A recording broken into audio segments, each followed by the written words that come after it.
Assalamualaikum warahmatullahi wabarakatuh.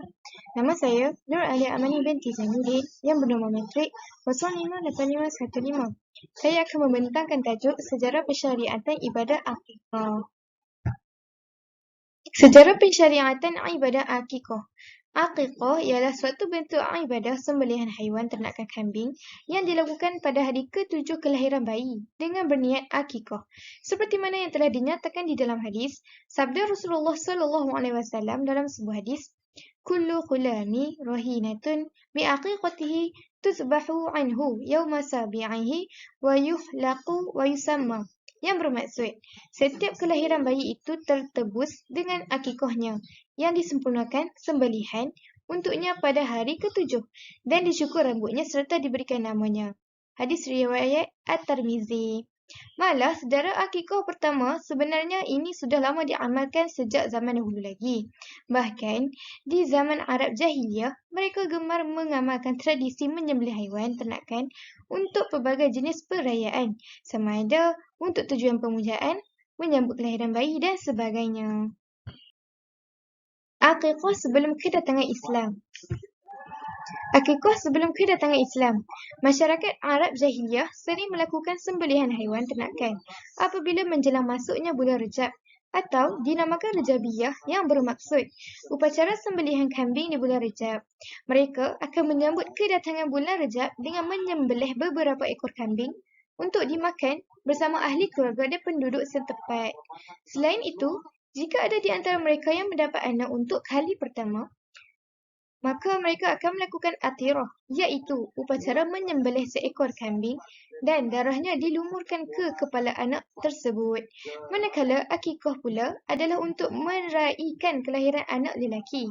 Malah, mereka berasa sangat bangga dan gembira dengan kelahiran anak lelaki, sehingga mereka sanggup merayakannya secara besar-besaran dengan menyembelih 2 ekor kambing.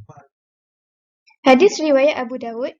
Adapun ketika kami di zaman jahiliyah, apabila salah seorang di antara kami mempunyai anak lelaki, maka ia akan menyembelih seekor kambing dan darah sembelihannya itu akan dilumurkan ke kepala anak tersebut. Lalu, setelah Allah mendatang ke Islam, kami menyembelih kambing, mencukur rambut anak tersebut dan melumur kepalanya dengan minyak wangi. Seterusnya, akikah selepas kedatangan Islam.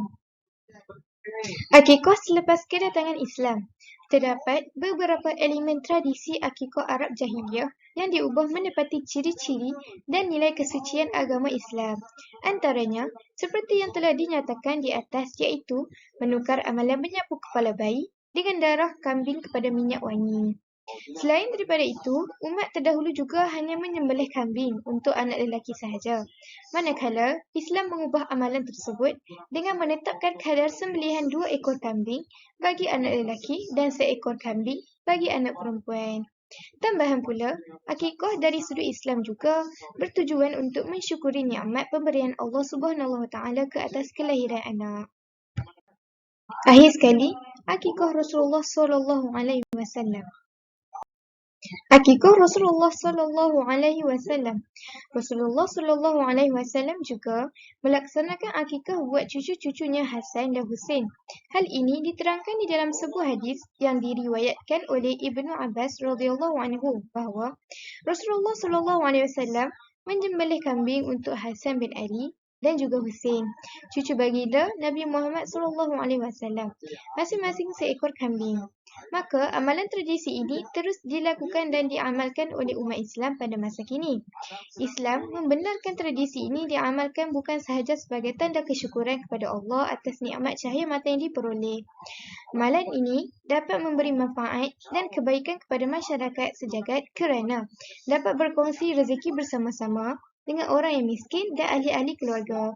Ia memberi peluang kepada pelaksanaannya untuk menambah amal kebajikan dengan mengadakan kenduri akikah untuk masyarakat sekitarnya.